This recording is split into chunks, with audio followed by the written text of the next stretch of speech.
What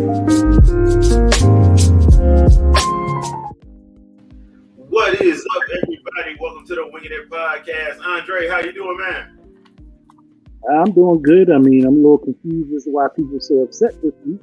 But otherwise, I'm fine. Well, it's gonna be one of those. This is probably gonna be one of those episodes. I'm just preparing myself for it. Jack, I'm good, man. I'm good. Yeah, just as confused as anybody else. But then again, it's not a surprise. It's one of those things to where we want it, so we're just gonna hate on it until we somehow get it, which that's never gonna be the case with this game, but that's fine.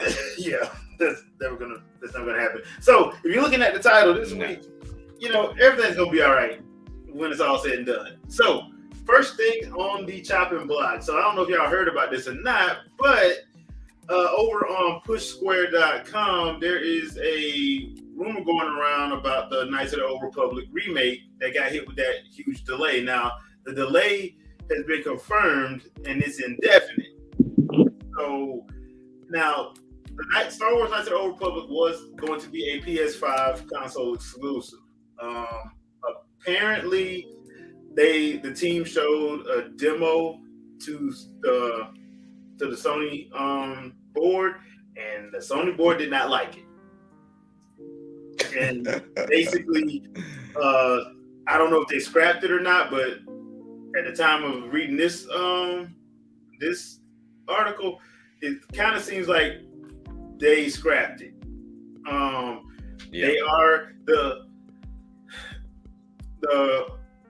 press release says that the demo wasn't where they wanted it to be, and the project has been paused because they had spent a disproportionate amount of money, and that wasn't sustainable, and they didn't like what they saw. So, hold up. You say this about Knights of the Old Republic remake, but they didn't say this about Death Stranding. Right. Well, here's the thing. When they first talked about the Knights of the Old Republic remake, I was actually kind of happy for it until I saw I saw them talk about they were going to make changes to the story. I'm like, they don't need to touch the story. The story's fine. Right. Like, if you want to change the combat, I can understand that because for its time, it was okay. But going back and playing it now when they did the little re-release, the little re-release they did, that gameplay does not hold up as well as it did back in the early 2000s. So I can understand from a combat level and from a graphical overhaul, I can understand that. You don't need to touch story though. The story. Right.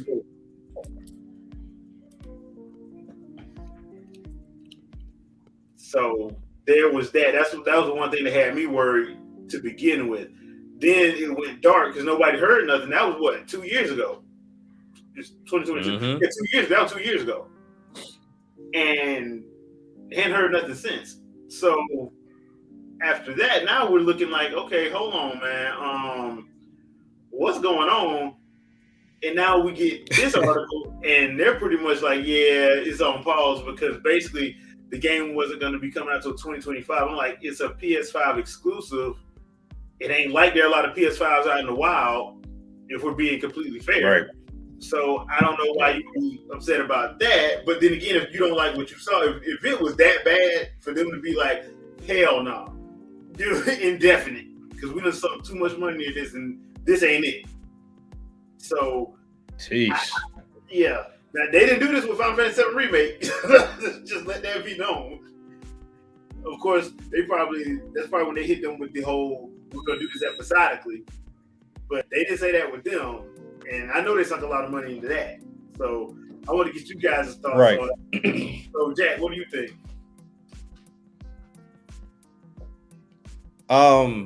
Personally, like, everybody that got a chance to play KOTOR back in the day loved it, and then the idea of them finding some way, I guess, was it supposed to be like a reimagine or from the ground up type ordeal?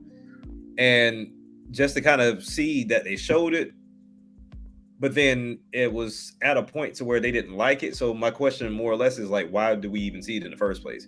Because if you didn't even get the pitch or even, I guess, the funding that you needed or got it to where everybody gave the thumbs up, why are we seeing it? Why are you even announcing it? So that's where I'm kind of at a heads with the whole situation. Because even when we talk about Metroid, at least with Metroid, we heard about it, and then they came and they told us straight up, "Hey, look, we're shifting to a new team. It's a whole another direction." It's almost like this game. They kind of showed us the demo. It was like, okay, here's the demo. Hopefully, your reception will give Sony the thumbs up to give us the thumbs up to do what we have to do this game. But obviously, it didn't work that way. So I don't know. Like this is crazy. I've never heard anything like this. Yeah, not like this. Like I could see if it was like, I don't even know what. I don't know, man. It's weird. It's a really weird situation because one, it's like y'all. What were y'all doing? Were y'all not getting updates from other years? Right. Like y'all not getting updates? Like what the hell's going on, man? Like were y'all not getting any updates? Because this ain't like this has been like this they just started working on this like a year ago. Nah. Right. Y'all talked about this like 3 years ago, and then it went dark, and I'm like, okay, maybe they just working because I forgot that it was supposed to be a PS5 exclusive. I forgot about that. Me too. But I thought it was coming everywhere, and they just kind of showed it at a PlayStation showcase. Yeah. Now the other thing too is I think that's another thing that's a bad idea. Like, why would you shouldn't exclusive about this? I don't know why you would do that. Because to be honest, if it didn't hit its daggone sales goals, they were gonna put it everywhere anyway. And we already know they're probably gonna put it on PC off top. Sony's been doing this lately. So I don't understand that unless but Lucasfilm wouldn't have did that either. Yeah, Lucasfilm. I don't know anymore. Yeah. So Andre, what do you think? I don't know anymore. Well, in my opinion, changing anything in the story as far as like the main bits of it would be stupid. So there's probably one reason that it may have been. Second, I feel like they may have just been trying to rush it out there because they were trying to get on the hype of a lot of the good stuff that's coming out from Sony. Like after the bad run with the movies, when they had all this stuff coming out with the shows and all the extra content that people ended up liking. So they were just trying to push it because they knew people wanted a remake of KOTOR in the first place. So that may have been the big issue as to what was happening. But I do agree that, revamping the whole game, how the gameplay system that made a lot of sense. I hope that they weren't going in the direction of really taking away from what made the game great in the first place. But I get the feeling that they were going to try to do more tied to the Disney movie trilogy that barely anyone liked. Yeah, I don't think they're going to do that. And that's likely what got it turned down if that was the case. Well, I know that the only thing I know about that is I do know that somebody has a trilogy coming out and they are thinking, it's rumored that it's going to be about Revan, but I don't know where it's going to be at. I don't know if it's going to be theaters or Disney Plus, so I don't know. But that's a rumor about one of the Star Wars trilogies that somebody's working on, that they're going to do one with Revan. So I was wondering maybe that's probably what they were trying to align themselves with. But then again, even that doesn't make a whole lot of sense. So it was just interesting to me that they saw the demo and was that upset by it, I guess. Got to. I mean, it must have been unplayable. It had to have been glitchy. You think so? It had to, because for them to just straight up like no, an indefinite hiatus on top of them actually letting it out that they sunk too much money into it. When the last time you heard somebody say they sunk too much money into something? They didn't even say that. They didn't even say that with Kingdom Hearts and Final Fantasy VII Remake. They didn't even say that. Now we know they did it, but they didn't say it. They ain't come out and say it. So they like, this product is so bad we have to tell you. Yeah. So I don't know. I mean, like Knights of the Old Republic, the first one was one of my favorite games of 6th gen. So once again, I was interested in it, but if they did what they said they were going to do, like making changes to the story, which I don't think they should have touched, and I don't think Lucasfilm would let them touch it because they still have to do it with Lucasfilm. Like Lucasfilm still has like overseeing things because it's a Star Wars property. Yeah, Sony can say we're making the game, but it's still a Disney, Star Wars, Lucasfilm thing. You ain't finna just do what the hell you want to do. That ain't gonna happen. Correct. Yeah. So, yeah, that's not gonna happen. But I saw that and I read it. I'm like, this is interesting. And then for them to be like, oh, it wasn't even gonna come out till 2025. I'm like, bruh, y'all sold that trailer back in 2020. That's what that little it's like. It can't be that long. It can't be that. I don't. Now we know games to have delays, but not like to where it was like that. Now, I mean, there was one thing I think that would have made sense if they were making any changes to the story, and that would have been how the story played out utilizing the characters from the second game, because we all know that the what was the term they used? Can't remember the exact term. I haven't played it yet. I go run back up on it. But just knowing that the exiled Jedi had something to do with that war, and there was no mention of them in the first game, because they were going to add mentions and cameos and stuff for the characters from the second game, then cool, I would be understanding of that, because that makes sense. It all tracks together, and that would also hopefully, if they do this remake, then they would remake the second game and make them connect to each other. Other than you just play one and you play the other, but like your data and information travels over. If they were doing that, then I would have been fine. But we have no idea if that's what they were doing. Yeah, we don't, because they didn't say that. That's what I'm just like, I wonder what in the world they saw in that demo that they didn't like. I'm just wondering what in the world they saw. There is one thing I can confirm that they saw in that demo. Garbage. More than likely. I can see that, more than likely. Okay, so let's move on to the next one. Now, this is another rumor, and this one I think is interesting because I said that this should have happened about a decade ago. There's a rumor now that Sony is looking to buy Square Enix. And I'm like, if y'all gonna do that, you should have did it a decade ago. Now wouldn't be the time. Now is not the time to do that because they're like, it really wouldn't.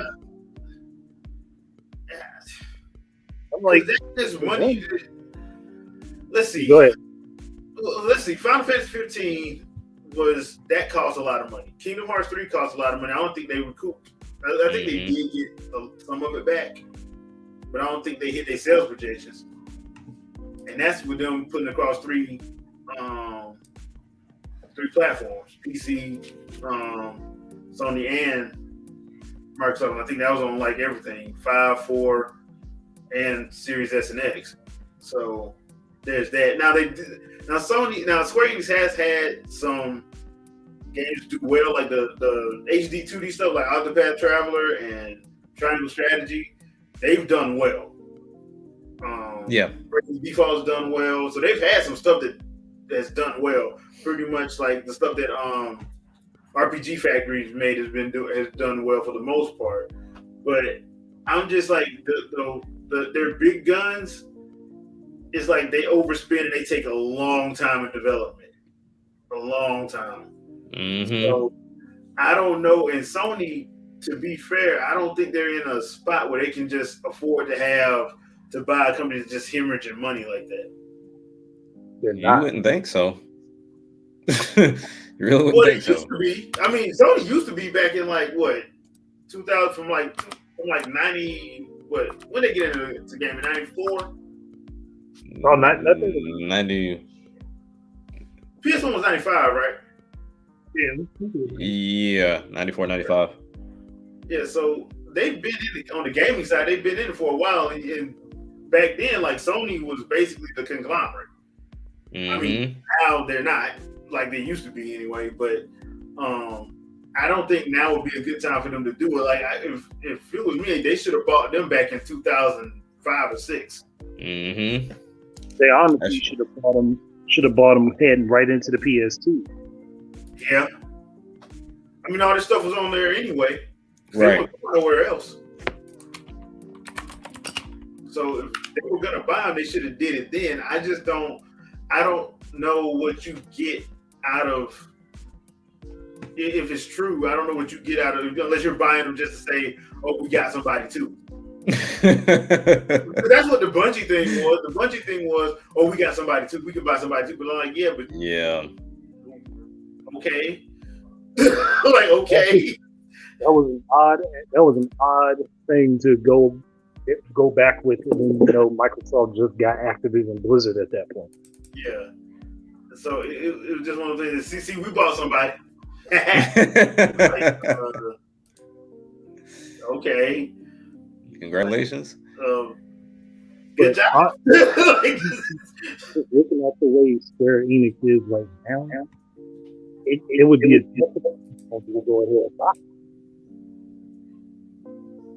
Oh, you broke up. What'd you say? No, I said the way Sony is looking, the way Square Enix is looking right now would be a detriment to Sony to buy them. Yeah. Yeah. I mean, they probably come out better buying EA, to be honest. Which is sad in a way. Yeah. Even then, I still feel like you're not getting a lot from EA right now. Like you're getting soccer. True. I mean, if we're honest, you're getting all of EA's franchises. That's True. the bonus, because EA's people are good. And that. Yeah, you could say that. That's true. So, because right now, outside of Team Asano and RPG Factory, I think those are the best two that Square got right now. Yeah. Shadow, what's up? And there's no guaranteeing that if Sony bought Square Enix, that those two teams would stay with Square Enix. They may just jump ship and run right to Nintendo. Yeah, because that's where they're making their bread and butter at least right now. So you came in at the right time, sir. Talk about the rumor about Sony buying Square Enix. I'm saying it should have happened years ago, but that's just me. Yeah. I mean, it unofficially happened for like a couple of console generations, so yeah, it kind of makes sense. Yeah, unofficial to official, same difference. Yeah, they were literally PlayStation exclusive for quite a bit of time. So yeah, I mean, what from PS1? They were definitely Sony's sidekick. We all know. Pretty much. For sure. They were an unofficial second party. Yeah. Yeah, so I just thought that was a very interesting thing to talk about, just because I'm like, why would you do that now? Yeah. Knowing how bad in debt they are. I mean, because Marvel's Avengers did not do well from a sales perspective. Last I looked. Also, why would Sony do it? Don't they not care about Japan now? True. I mean, not really. I think they pretty much just ceded that to Nintendo. Yeah. At least it seems like it. Yeah. Somebody on Twitter was crying about it today. When are they not crying about something? Like, oh, what? PlayStation is the home for JRPGs, though. I'm like, not recently, bro. Yeah, not really. Not recently. It's slowly been moving over Nintendo for a while. Like, between the handhelds and, like, the few that were on Wii U and Wii at the time, like, they were moving over, whether you knew it or not. Yeah. So, I mean, the only people that don't is Bandai with the Tale series. For some reason, they do not want to bring the Tale series back to a Nintendo console. I don't understand that one, but both of them did good. Even the one that everybody hated on Wii, like, yeah, that's still so decent. Well, because the one everybody wanted that came out of Japan on Wii, we didn't get over here. Yep. Thank you, Reggie. That importing trash. Yeah, look, I blame Reggie for a few things because he made some choices I find questionable. Yeah. Man, look, the thing that pissed me off with Reggie was the fact that he kept saying he knew what fans want. I'm like, well, when people tell you what they want, why ain't you doing it? Right. Because like when people were asking for a Disaster Day of Judgment to be brought over here, why didn't you bring it, Reggie? Yeah, he should have brought it over here. I mean, is Apparently that game was kind of bad, but still, like, make the effort. Like, well, I played. It's not that bad. It is not as bad as people try to make it out to be.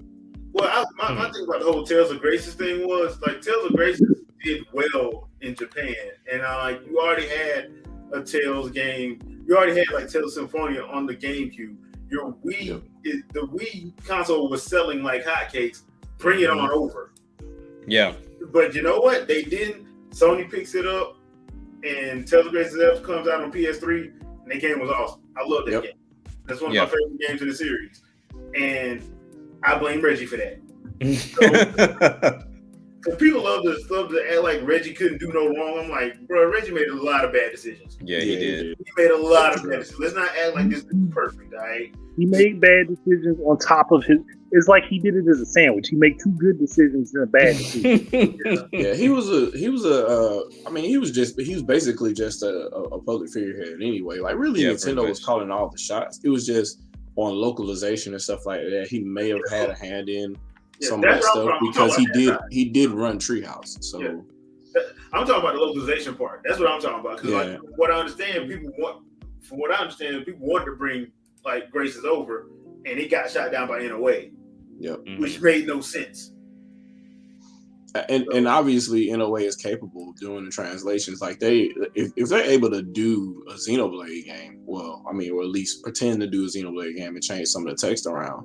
Like, and that's a lot of text to change. And so, like, I don't know, man. I just don't think that it should be that big of a deal. If you got all these other Japanese games coming over, like Ondon and like Professor Layton, all that kind of stuff that gets translated over, and it has its own spin in America. Like the Mario and Luigi series, like they write specific comedy for America here, out of what they get from the Japanese material. So like, you can't say they're not capable. So I don't know what he was thinking as far as maybe he thought that they had too much on their plate at the time. I don't know, but it ain't nothing to get a team together and say, hey, well, we want this game over here, so let's get it right. So Operation Rainfall proved that. Yeah, he was talking mad trash about that not coming over. All 3 of them did. So, Money talks at the end of the day. We wouldn't be talking about one of the games we're gonna talk about today if it wasn't. That's true. Like, okay, but we need a lobby for last story while we at it. Yeah, that too. To be fair, the creator did say he has no problem with that, with doing more. I'm like, I want you to do it. But before we get to that, we do got to talk about one of our favorite former executives, Peter Moore. Former executive from where? Which place? Microsoft. Microsoft, all of it. Sega. During the 360 era. So this is actually on purexbox.com. You can check that out over there, this article. And he basically pretty much says they encourage the console wars, but he says not to create division, but to challenge each other. When I say each other, I mean Microsoft and Sony. If Microsoft hadn't stuck the course after the Xbox, after the Red Rings of Death, gaming would be a poorer place for it. You wouldn't have the competition you have today. Dude, shut up. Wow. That's what he said. His words, not mine. Somebody's smelling themselves a little bit. It was either Seamus Blackley or I'm pretty sure it wasn't Bill Gates. I'm pretty sure it was Seamus Blackley that said Nintendo will be dead within a year. Oh, that was Blackley. Yeah. Because Molyneux, remember Molyneux after when the Wii U came out, they were trying to get Peter Molyneux to talk bad about Nintendo. And Peter Molyneux like, I'm not doing that. He was like, every time this happens, Nintendo drops something that blows everybody away. And he did not lie. They made fun of the Wii. Wii sells 100 million. They hated the Wii U. Switch is 100 million and climbing. Yeah. So I had a spirited discussion with Mr. T on Twitter a couple days ago. I don't call that spirited. Yeah, well, like the whole conversation is, dealing with things that they could do and whatnot. And so, you gotta think objectively. as well, right? Like, it's not for me to defend Nintendo to say that a corporation is going to do corporation things. And then when I say in the same conversation with you that this is the same corporation that out of spite bought a whole ass baseball team, like they're that petty. They're a corporation and they would do that just to, how can I say this, to snuff with you. Yeah. For the correct reference, I guess. So if they want to mother snuff you, they will buy a team. They will release a game at a specific time. They will show videos and tutorials for people that don't know how to play their games on how to do. They will do all kind of petty stuff just to do it. When people say that your system is weak, they'll be like, well, here's this open world RPG that's doing things in 1 gig of RAM that no other system does. They let certain things speak for them, and they don't and they do it with the utmost of pettiness, I think. So if they're going to be like, there's no defense of that, because that's what a corporation does. They want profit. They will be savage when they need to be savage, and that just is what it is. They're not people. Well, they formed of people, but none of them have hearts in that way, shape, or form. They're a business. They gotta operate on profit. Here's the thing. Like, and I hate when people try to do this. If you call somebody because they're talking about a corporation, you do realize a corporation. Gaming is not a charity. It's a business. Yes. So a lot of times when I hear people say this is anti-consumer, half the time you're using the word wrong. Yes. When I hear people say, "Oh well, they could do this, this, and this," I'm like, but you're not applying that to this company that you're defending. Correct. Because they do the same stuff, sometimes worse, most times worse, and you say nothing. You're quiet as a hooker in church, as they say. I will say this: we've said a couple of times on this podcast the negative things about Nintendo. They were savage when they had a monopoly. When it was NES, Super Nintendo time, they're like, "You're gonna make this game this way that we want to. You're gonna build these games. You're gonna go to this company to manufacture your cartridges. You can't go nowhere else, and you will spend this money up front. You're gonna spend all this money on development kits, and we don't know when they're gonna get to you. Also, there's no documentation. Figure it the fuck out. If you know how to program, go." Like, these are the things, like, these are the savage things that they used to do back then. And obviously, because, everybody's moving forward, getting more progressive over time, they don't really do those things anymore. But they're still that company. Right. So I'm never gonna. Oh, I must protect them with all my heart. No, I must. No, but facts are facts. They're objectively speaking, they're a company and they do certain things. Like, I don't. And there are a lot of misinformation and misconception going out too. So that's also a thing, and people don't want to. They don't want to believe that for some reason. But the reason why I brought this up was because Phil Spencer, as well as Shuhei Yoshida, even while before he died, like, the console war is stupid. This thing is stupid. Yeah. Basically, Peter Moore is telling everybody, "Yeah, we did this for profit.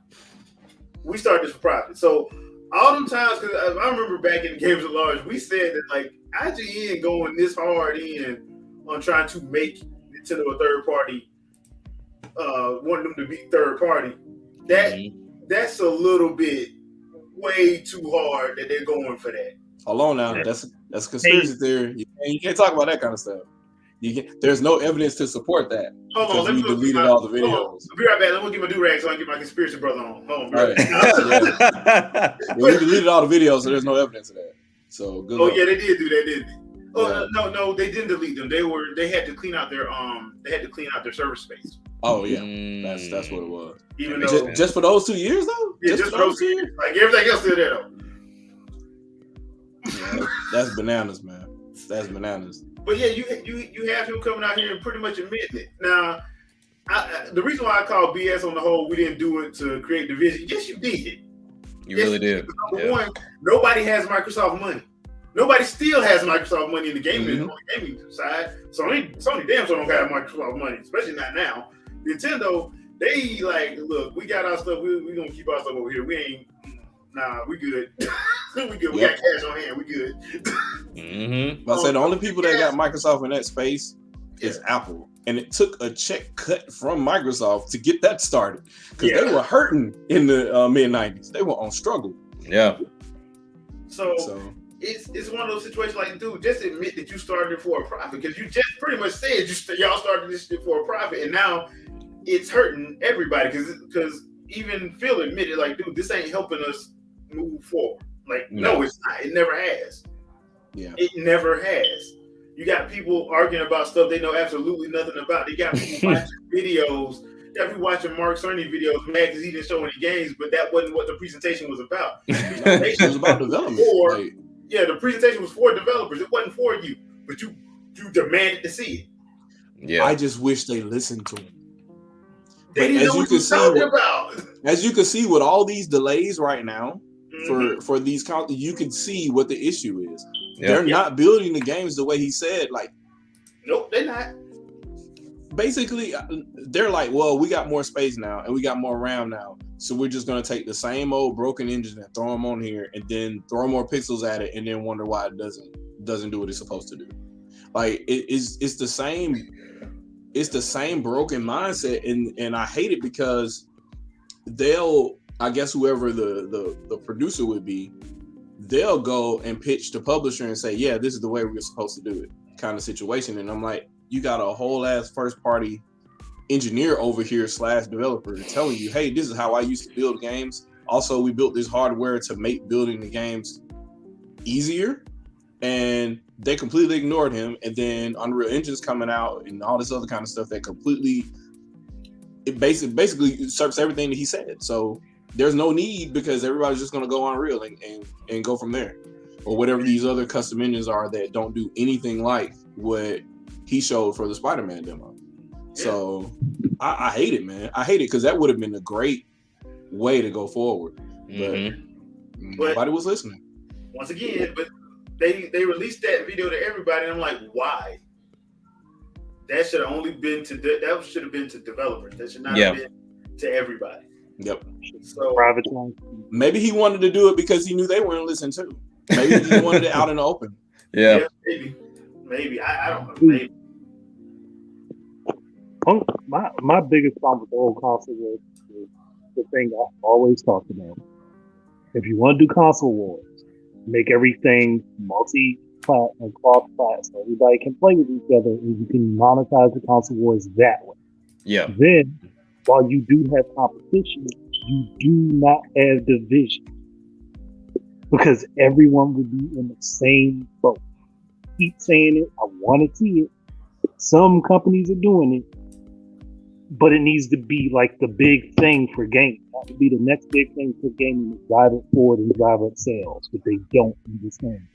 Well, this should do nothing but prove to you that the industry is run by third parties and their interests, I guess. Yeah, if you will, because if you think about it, they saw the writing on the wall when Soul Calibur came out for GameCube, and they looked there like, okay, this is the slowest selling platform, and this game is selling the best.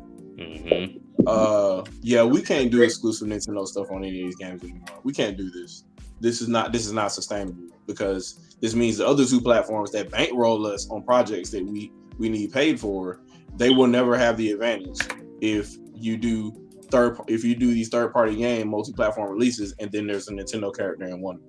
Nobody will ever buy the other versions. No. So that's... Look, man, to be fair, Link was the best character on that game. And I say that as a full-on Legend of Zelda fanboy. Link was the best character on that game. I have beaten down many people with Link on that game. He was unfair to the point that it was hilarious. It's not a lie. The problem was he was fast enough to keep up with the quick character, and strong enough to duke it out with the strong character. He was the perfect balance. His grab range was insane too. Yes, it was kind of broken in that game. It was beautiful. No, it wasn't. We will not have enforcement on Link's name. Let's be honest. Link had all the tools he needed to be a monster. Yeah, he did. And that he was. Yeah, I mean, basically any matchup he was. Yeah. If you knew what you were doing, dub. Yeah, it was what you were doing. Mm-hmm. No matchup in that game, he could not win. Yeah, that's true. Yeah, that's why I'm like, man, why don't you come back? Why don't you come back, bro? Bring it back. Put Link and Ganondorf in there this time. Put Put Queen Zelda from Hyrule Warriors in there this time. Hey, Let's I put all did. three up in there. I did that video. They ain't listening. They won't even re-release it as a like an online Andre, arcade. You need to do the video. Then they'll listen. I did the video. He did it. They're not going to go there again. I don't think that's going to happen. No. And I went and because I love myself some Soul Calibur. Them last 2 Soul Calibur games, I'm like, I will never. 4 was good. 4 was good. It was decent. I liked 4, but not no more. They're gonna have to take that team up. Like I will buy it. I will buy it if Sakurai does it. I'll put it this way: for the same reason that Microsoft will put Banjo and Smash, put Minecraft and other games on Switch, but they won't put Killer Instinct there. And Killer Instinct isn't. I mean, it's not the greatest selling title on Xbox. It's pretty up there since it was a launch title that everybody knew about. It was free, but just make it a $60 game on Switch and just see. Oh, that would sell so well. Shut up, and just see. Why are you making another game for me to buy? But I'm just saying. I mean, I own all the editions of the game anyway, and enough for me to buy one more of it. So I did that video anyway, and they still ain't listen. Yeah, that's what just you trying to say. They don't do all the stuff you say. Now, because you said that, there's gonna be a direct with all that stuff in. Like, I mean, that's just what I think that's why they do it, man. Because they can't just, we have this great relationship with Nintendo, and we go back and forth, blah blah blah. But y'all can't figure out that GoldenEye situation. Y'all can't figure that out. I don't think that's them though. I think that's MGM. I don't think that's them. Yeah, I thought MGM succeeded, and it's just them and Nintendo now going back and forth over because Nintendo still owns the trademark for the game itself because it was an N64 game. Oh, because I remember the initial reason was MGM was stopping it because they got the whole for the license. They have the overall rights. So I thought that got greenlit, which is why it may have. I don't know. All the development stuff started, but Nintendo still owns the rights to publishing, as a game. It's insane. Like that game specifically, you cannot launch with that name and make it a video game without talking to them. Well, it's an insane publishing deal. Because I know they were talking about bringing GoldenEye to the N64 expansion pack, and I haven't heard anything after that. The last I heard about it was MGM had an issue with it because I'm guessing they want to do it, but they want to do it like they did with the Wii. Put Daniel Craig. They want that situation, and they're like nobody's want to do that. They want the original N64 game. Yep. And that was the last I heard about it because it was supposed to come out on both that and Xbox. It was supposed to, but I think what was going to happen was the Xbox was going to get that one because then the one that they put on the Wii come to everything eventually. That one. I don't know. I think it came on 360. Yeah, so I think that's what they were going to do. So it got convoluted. So I just stopped following it. I ain't gonna lie. I stopped following because it got convoluted. I'm like, this is ridiculous. That thing had a zapper. It had all kinds of stuff came with it. And it had the exclusive Wii controller Pro. So it had. So I don't know what's the deal with that now because I stopped following it just because I'm like, this is getting ridiculous. It's a yes or no question. You know what I'm saying? It's a yes or no question. And it ain't like y'all ain't gonna get everybody gonna get paid off of it because the second you say it's available on everything, watch the profits roll in. Yeah, it's for sure. Not that hard. So, but it is what it is. I find it is to laugh in my thought process. So my thought process is it is to laugh. So I would love for it to happen. I would love what Andre says to happen, where there's cross-platform everything for the most part. I mean, I'm looking. What is it? Multiverses is on everything but Switch. I think. Yeah. Because nobody will play it, they'll just play Smash. Pretty much. But it's like why, game, man? You don't come why go out of your way to avoid the lead console? It's just insane. But obvious reasons. They're already market leader. Then they'll dictate the market, and they fear what I was talking about before, how Nintendo was bad in the past. Well, I don't think they would do that this time. But not this time because everything's more global now, so you can't really do that now. You do that now, you're ruining your own business. If you do that now, I mean, you can't just sit there and be like, "Nah, you're gonna do it the way I say it, the time I say it, how I say it, or else." You can't do that now. Not with the way the world is set up. It just doesn't work like that. I think they still fear the days of really high licensing fees and kind of like really bad deals kind of situation where you got to come to us. I think they fear that happening again. But I'm like, with Steam taking off the way it's taking off and game development, I won't say being easy, but easier to get into, where you don't need a development kit anymore. You just download the C++ framework or C# framework and go to town. And whatever system you want to port it to later, you can just buy whatever to author that. Like, I don't see Nintendo having that grip like they used to. I don't think they would have a way of doing it. But for whatever reason, they still fear it. So, because they go out of their way, like, just listening to these people twisting the pretzels trying to explain why they can't do something. They're like, "Oh, we can't because it's not blah blah blah blah blah." I'm like, you haven't even done an 8th generation project. Your last project was a 360 game. So you're gonna tell me that all of a sudden now your tools are beyond what Switch can do and all this other kind of stuff, and then I look, you have an iOS game. Oh, okay. So you can do a completely different form factor and input situation and a lower resolution, as long as it's for Apple or Android device. Mm-hmm. Okay. I mean, I remember that whole excuse with 2K when it came down to BioShock, where it skipped the Wii U, but it went to iOS. Like, that don't make no sense. That made no sense. 50 million units sold later. Oh, it magically can show up, Dragon Ball Fighters. It can magically show up. Yeah. I just wish they would have said that. I wish they would have told the truth during the Wii U time and just say, "Hey, look, the install base isn't there. Yeah. Also, we don't like these tools. We can't come to grips with these tools, and we don't feel that we get support from Nintendo." Just say that. Yeah, and that's fine. Like that, I would have still called BS on it. We can't come to grips with it because of the 360. Yeah.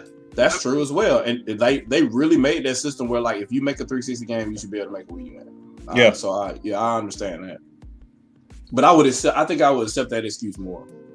Well, I would just be honest. I mean, just be honest, because at this point it's gonna come out, and like the reason why I always make fun of Bandai Namco because like they the ones that be saying that stupid mess, and I'm like, how in the world y'all saying it when y'all work with them?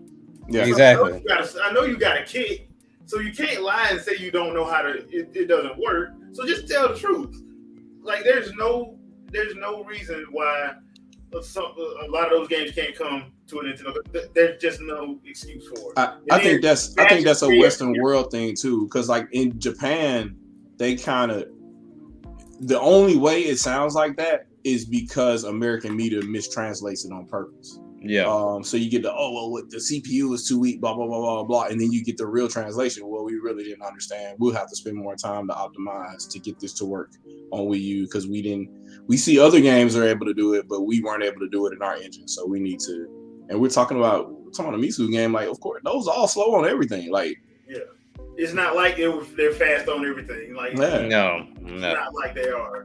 They'll have to rewrite all of that because it's all CPU bound. They have to rewrite all that to get that to work, and I don't see that happening anytime soon. To build a brand new set of I guess NPC routines that run just on GPU logic instead of CPU, just write a shader for it. I don't see that working well. Not anytime soon anyway. Somebody has to be really smart about it. Even with the newer GPUs out now, there's no wait state to make those as similar to what a CPU would do. Because the CPU will be able to check states and be able to make decisions, whereas GPUs are more give me all of the things and I process them in a parallel fashion. So I think we're still a ways away from that. We could probably write some complex stuff that kind of does it, but it still will require a CPU grant to parse it. So I don't know. It'd be great if they came up with it, but I don't see it happening in the foreseeable future. Nah, not in the foreseeable future. Not until they at least hit 150 million units. Okay, that being said. So, let's just do this before we get into our thoughts about Xenoblade Chronicles 3 and Lava Lab. Right? So I saw a tweet that came out, and Chad, I'm gonna let you take point on this one just because of the stupidity of what was said in said tweet. What, the snuff? Yeah. Yeah. So let me see if I can get the exact wording right, because this kind of like I don't want to say it wrong, but it's basically people wanting Xenoblade Chronicles 3 to come somewhere else because it's a more powerful system. Yeah. So I'm gonna let you. Yeah.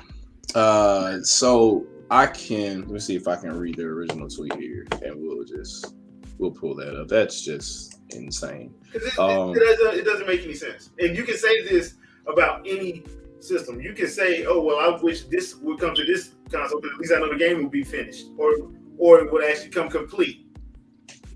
So that was Mighty Keith on Twitter. I'll imagine he has a decent following. And he's like, "Oh, this game is really good, blah, blah, blah," as if he's never played a Xenoblade game before. He's like, "My only wish," and I'm going to quote him. He says, "My only wish is that the series was not hindered by Nintendo's consoles." I don't accept the premise. Could you imagine what these games would ascend to if they were on every platform with PS5 level performance and graphics? So here's my thing. I want to say this, and I want to make this very clear. A console is a destination. The PS5 does not make your game. You just saying, "Oh, we made a PS5 version," doesn't make it. It doesn't magically, it has all these things. No, that requires people to sit down and rewrite this game to make it work and do all the things that you expect it to do on PS5.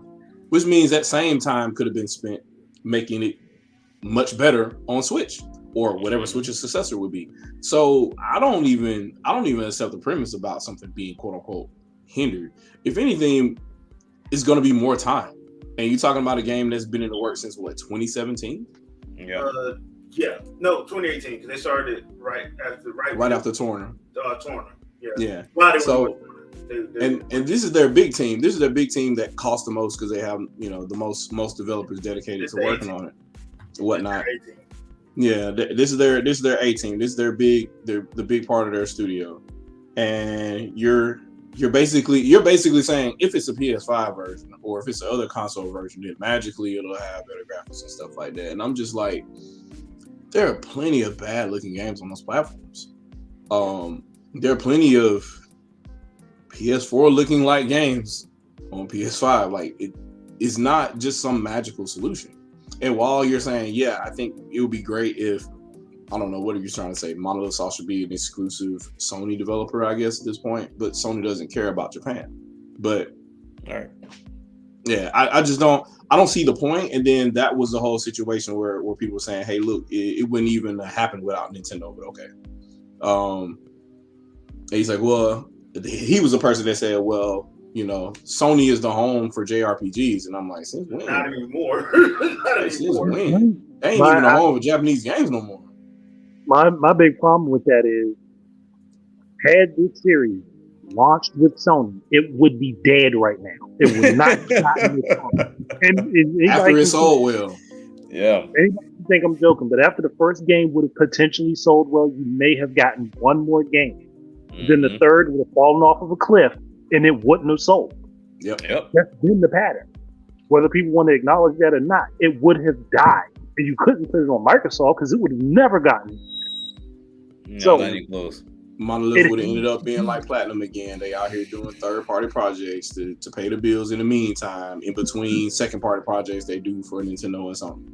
And that's just like everybody was, like you said with Platinum, everybody was mad that Nintendo rescued Bayonetta. Well, guess what? It's thriving. Yeah. So do you want them to stop thriving in order to try to feed what you want because you're being agitated that you're not getting it your way? Or would you prefer it be available for people to actually be able to have and play and enjoy? Because I'm a fan of the second option. And I think the issue is I mean, the fact that he sounds so surprised about this game must mean that there's a lot of attention around Xenoblade. Oh yeah, right for now. sure. So, and since it's trending and it's in everybody's feed, you can't ignore it kind of situation. You're like, why is it my platform host to all this? Like, first of all, you talk about PS5 and it ain't too many. Like, pretty much it's going to be a PS4 game if it's going to be something that's going to be widely available and everybody's talking about it right now anyway. So, until maybe God of War, I guess. But even then, that's still a PS4 game, if I'm not mistaken. Yeah, they're still going to be on both. So it's like, I don't know what you're expecting here. And then you're talking about, well, these PS5 level graphics. And I'm like, but bro, like, it still be a PS4 game as well. So, like, what are we talking about here? Which means that at some point it's going to be 1080p or lower. So if it's going to be 1080p or lower, you might as well be able to hold it in the palm of your hand. Mm-hmm. I mean, excuse me, sir. By using the Yuzu and the together, we can actually play. No, let me stop. Yeah. I don't want to bring that negativity on it. After you break copyright and do everything you need to do to get all that stuff on your system, and then you still can't play it past chapter 3. Performance issues. Yeah. It's very unfortunate that people think like this. I'm like, dude. Miss K says it best all the time. Like, dude, they don't owe you nothing. No. And gaming is an expensive hobby. Buy another platform. I got one thing to say because I'm going to agree here with Wilton. They're missing out and they don't like it. So this is basically FOMO. Yep. Legit FOMO. Legit FOMO. Yep. So to me, it's like, what's the point of even saying that when A, it's not true, and B, let's be real, it wouldn't. One would, because somebody even put up, this is another person, they put up a post talking about if it was on the PS5, it would look like this, and they had a picture of Final Fantasy VII Remake. I'm like, no, it wouldn't. Final Fantasy VII Remake would not look like that. On top of that, because Xenoblade used a completely different art style. So correct, yes. That's not even going to happen. Secondly, you don't even know how many episodes of Final Fantasy VII Remake you get. So, are you spending $70 per episode and you don't know how many you getting?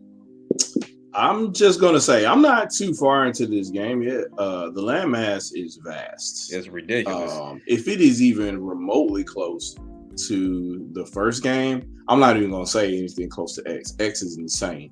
But if you have anything close to the first game, it's not going to look like that. Actually, Shadow, they did an interview with the art director and the director. It's bigger than X. Oh God. It's 2 times bigger than X, I think. There is no way that they could have tried to force that look and try to compress that game because it wouldn't have worked. It would have driven the cost of that game way up.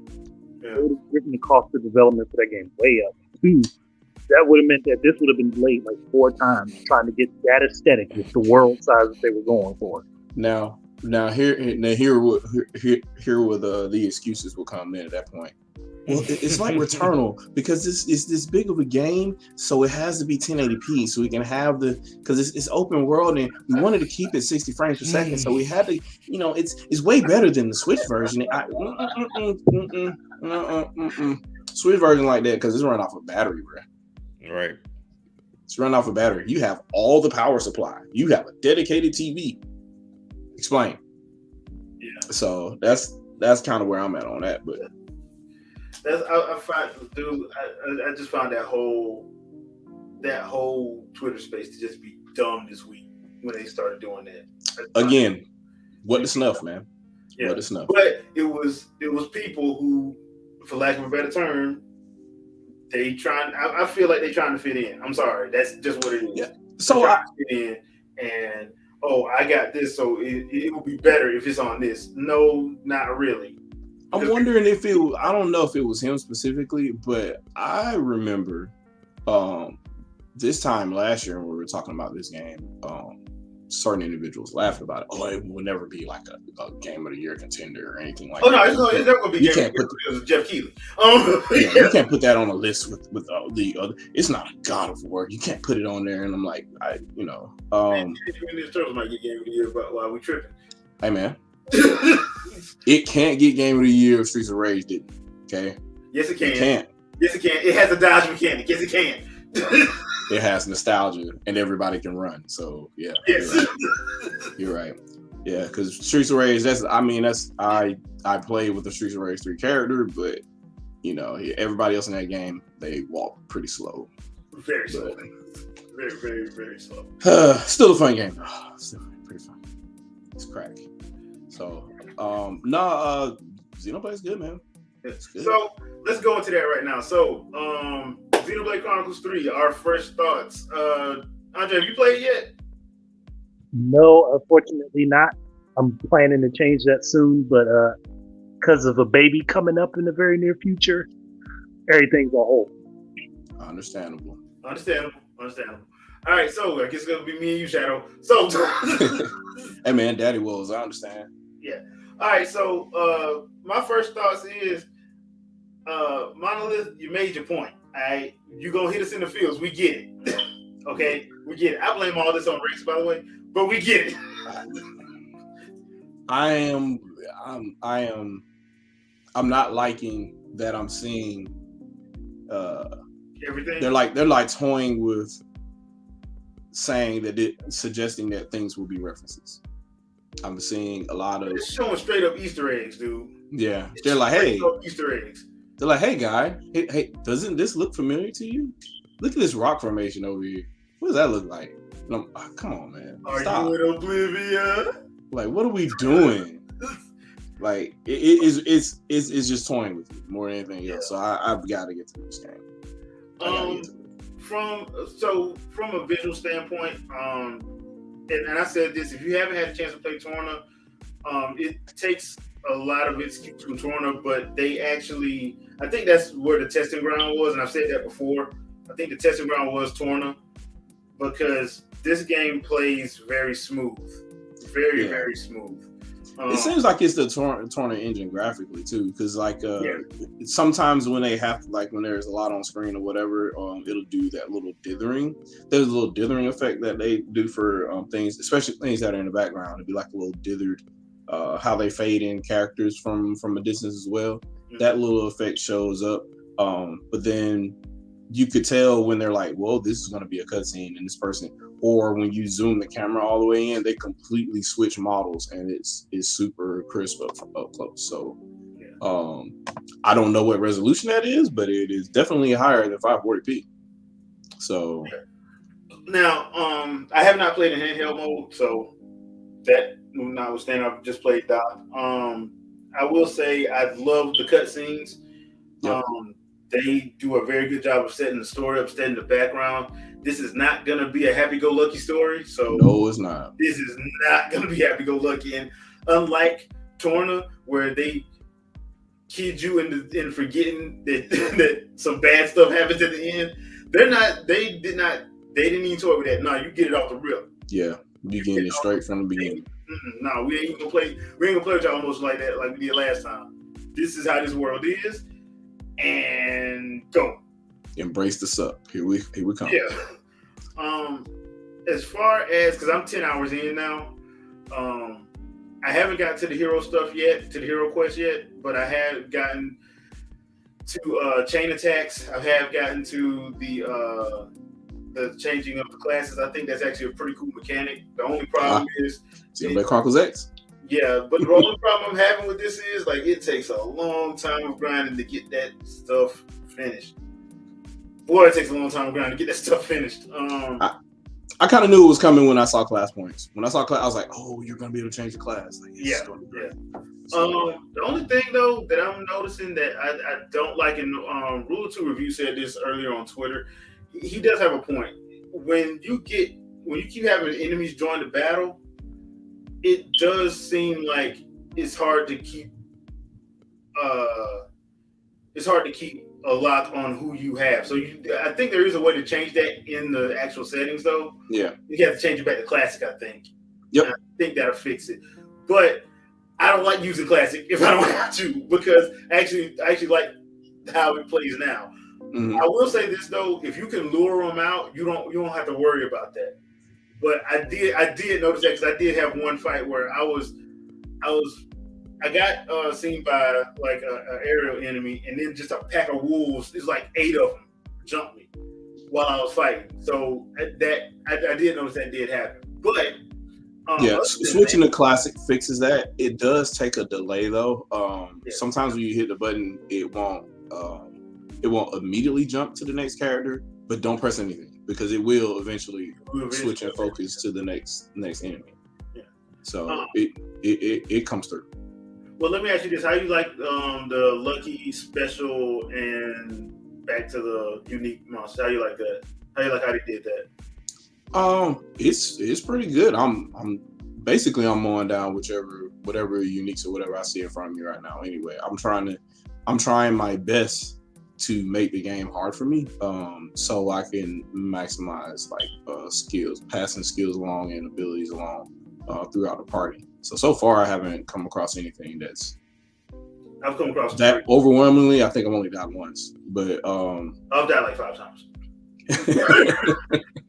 You know me. Do you know who I saw first? You know I saw him. You know I saw him. You know I had you had to go all at him. Yeah, I had to do it for the culture. Yeah, I had to do it. So I ran up on him and immediately died. So I saw like some level like 40 something bunnets, and I was like, yeah, I'm gonna let y'all stay up there. Yeah, I'm gonna go up there. Yeah. I saw the big, the giant, because he's a mainstay in all of these games. I saw him. I actually put a picture of him up on Twitter saying I'm coming back from him at 75, because I had just died when I did that.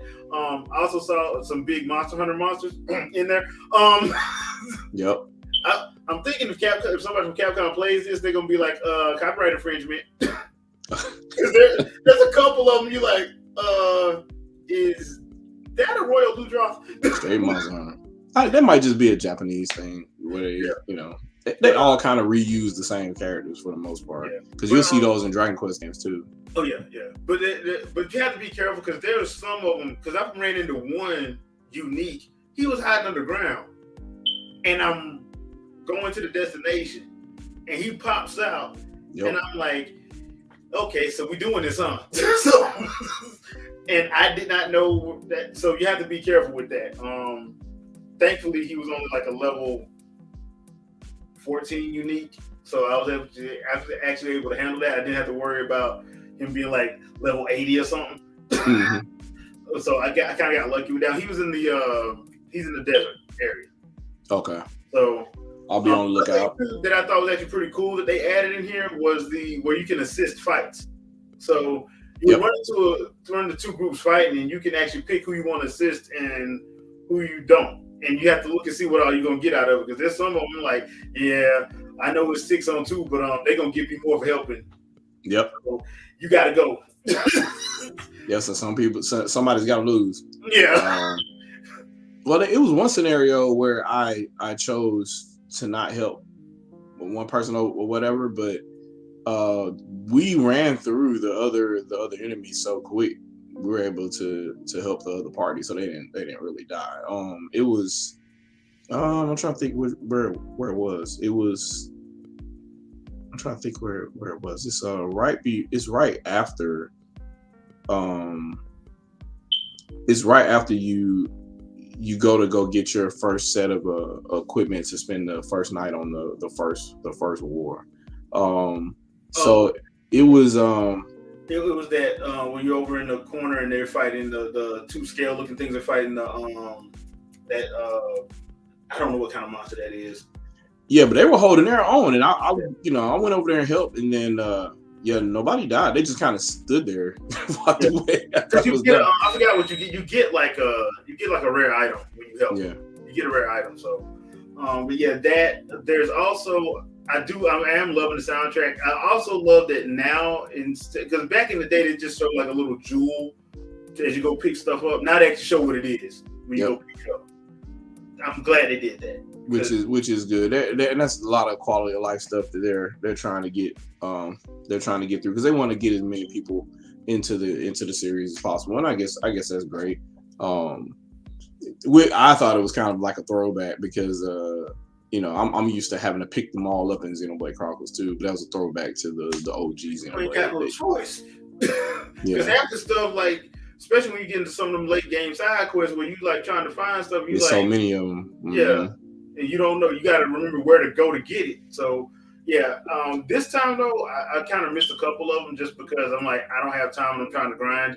So because I do. Xenoblade Chronicles is one of those games where you have to spend at least a few days of actually grinding, a few game sessions of grinding, because you get to some of these monsters. Like I said, they'll pop up on you out of nowhere. Does it ever feel like grinding to you though? The first game felt like grinding, but it doesn't feel like grinding. But I have to go in there with that mentality of today I'm not doing story, nothing. I'm just gonna be in this area and I'm killing anything that moves. True. You move, you die. So that's pretty much because I need to get stuff to make my gems and all that stuff. So that's why. And I don't really feel like it's because grinding usually has a bad connotation to it. Yep. But in this game, the only time it gets bad is when you're fighting and then that level 80 comes out of nowhere and you're like, where were you? Yep. You were not supposed to be here. I'm about to turn on Deborah Cox. So, but yeah, I'm enjoying myself so far. Like I said, I'm 10 hours in. I haven't gotten my first hero yet, so I haven't had the hero quest done yet. But I think I'm getting there because I just met up with I just got attacked by Silver-Coat Ethel. Oh, that's not fair, by the way. I saw that flying. If that's what I think it is. Yeah. It looked like a Telethia, but it does, don't it? Yeah. So yeah. You know we gotta show up. Telethia gotta show up. I would imagine so. I would figure that's what this is all about, actually. But I don't want to spoil it, so I'll cross that bridge when I come to it. But I have a strange feeling that's kind of when they say that there's unknown army or unknown force attacking both sides, and all the attacks seem to be heavily ether based. I don't know what else to tell you, man. I do have a question for you though. So I did, you do get that cutscene with our antagonists. Mm-hmm. Do you think Klaus is still alive? And do you think this is another simulation? That dude sounds like Klaus, dude. He sounds like Klaus. I thought he was dead. I thought he got sucked into a black hole. Now, I don't know. I always thought that Alvis sounded like Klaus a little bit too, but I think that was a different voice actor. Yeah, it was a different voice actor. This sounds like Klaus from 2. This dude sounds exactly like Klaus from 2. And they won't show his face. They just keep showing these blue, like, cracks in his face. They won't show his whole face though. So I'm like, is this another simulation, or is that Klaus? Because like at the end of 2, Klaus, half his body was a black hole. We don't see him die. He just succumbs to the black hole. Yep. Which means where did he go and what? And that conduit thing didn't die either. Didn't depower nothing. You saw it. So. Is this another Stroke was fighting one side, Rex was fighting the other. No telling at this point. Yeah. Oh, and for fans of the game, this hit hard when that happened. Oh, if you remember from 2, his whole crew. Oh yeah. Yeah, the names are here. But I'll leave it at that. They gotta have one in every game, so there will be a Van Damme in every game, and there will be some type of tragedy. And he will always have weird looking hair. Oh, of course. Or no hair. Depending. Depending on the game. Yeah. He is the Sid of this franchise. Yeah. Which means I think he was one of those guys that was in that original, as far as story is concerned, on that space station, on that original space He station. had to have been. And that's so I have to go back and play Xenogears, but Yeah, there's a showdown at the end of that game. I just have to figure out. I can't remember who all the players were. But I have to go back and play that. Also, just to be on the bright side of Nintendo, and Andre, I think you might like this. I'm gonna need a Animal Crossing No Pond game. That sounds like that should happen. That definitely sounds like it should happen. Also, there should just be a whole bunch of different No Pond amiibo. Yeah, because the No Ponds, they would give Tom Nook a run for his money. Oh yeah, because they they would give him a run for his money. They believe in capitalism for sure. Yeah, they believe that. They actually get called out in this game on multiple occasions about their shady business practices. Oh yeah, and they don't care that they know they shady. They don't even care. It's all about profit. I love the No Ponds, man. They're the best thing in gaming. I love the No Ponds. So Live Alive, have you played that? No, I need to. Okay, so I'll just give my quick thoughts on it. If you have not had a chance to play Live Alive and you're not really a fan of Xenoblade, I highly suggest you try the demo out on the Switch. That's what actually convinced me to get it. That game is fun. I'm having fun with the chapters. The music is off the chain. The combat system, it's not hard, but you have to think a little bit faster than you probably would normally like to in a turn-based RPG, just because you only have a few seconds to like plan your attack out. Or isn't it multiple different gameplay styles though? Like depending on what chapter you go through. Yeah, because like there's one chapter with the present day, for instance. It's all a JRPG, by the way, but that one plays like I can see that one being the Street Fighter 2. Because they basically take Street Fighter 2 and basically have you fight these 7 dudes. But the way you have to do the fights, you have to bait them to use their specials so you can use their specials against them. Got it. So it's like that. Like the Wild West is currently my favorite chapter of the whole thing. I really want me an HD 2D Wild West game. I mean, please help brother out. I mean, they'll probably be happy. Also, the soundtrack's amazing for this game. I'm kind of glad. I don't mean this to be saying anything bad, but I'm kind of glad I kind of missed it, and I'm kind of glad it didn't come over because we probably wouldn't be getting it if it had came over back in the '90s. Because the HD 2D style works for it, and they kill people a lot. Those RPGs were savage back then. Yeah, dude, like they have no problem like characters, like for real. I thought Triangle Strategy went hard. I was mistaken. Final Fantasy V, like just straight, because they're sprites, they can just do it real quick. Yeah.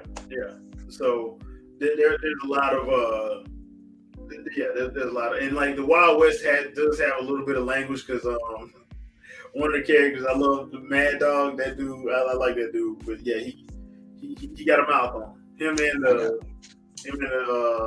one of the ladies in that chapter, Annie, they have a mouth on for us. So yeah, I gotta try this game. Is it physical? Is it physical? Is it available physically yet?